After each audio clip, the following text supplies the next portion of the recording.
Men Azat Turkmen.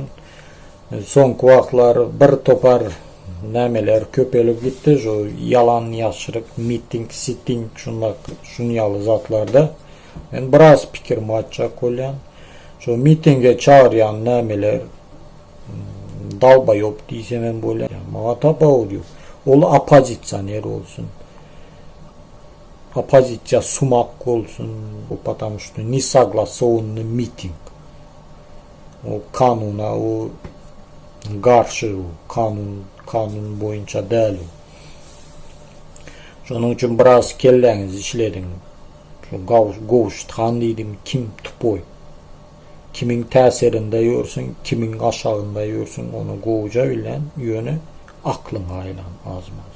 Şu yanındaki şu nemeden düşündür şu Dursultan'ın adam. İbelekilerin şu tetekediydi, metekediydi, size goğuca nemedin. Bir zat bir kellenizi işledin. Ben size yöne bir zat açacağım. Şu lider sumağının interesini öne sürüye. Şonunkini akızdırman, damızdırman, yalaya. Yani şonun için. Bu tayda şu halkın pikirini, halkın interesini öne sürmeli. Şu tapağı yok, kim bol, devete bol, huyvete bol, kızıl alma bol, başka zat bol tapağı yok. Halkınkını öne çıkarıp koymalı şeydir. Ondan başkadan şu çıkıp gürleyeniz kâberinizde GPS'in tapya var bir.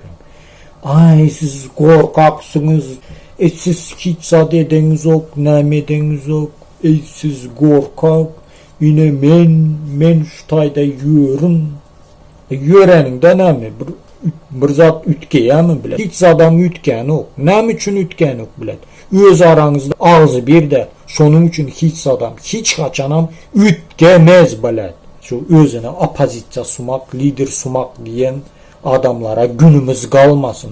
Bize minnet gereği yok. Lider sumakla. Şu elinizden geldiğin işi götünüze sokun. Öz bilet haram, pohlu oyunlarınızı halkın arasında yöretmeyin. O ağzınızı bilet doldurup gürleyen o bolyanız. O gıraktan durup da dangılgı duran ite kesek atyanız o bilet. Başka hiçbir başarayan zadınız yok.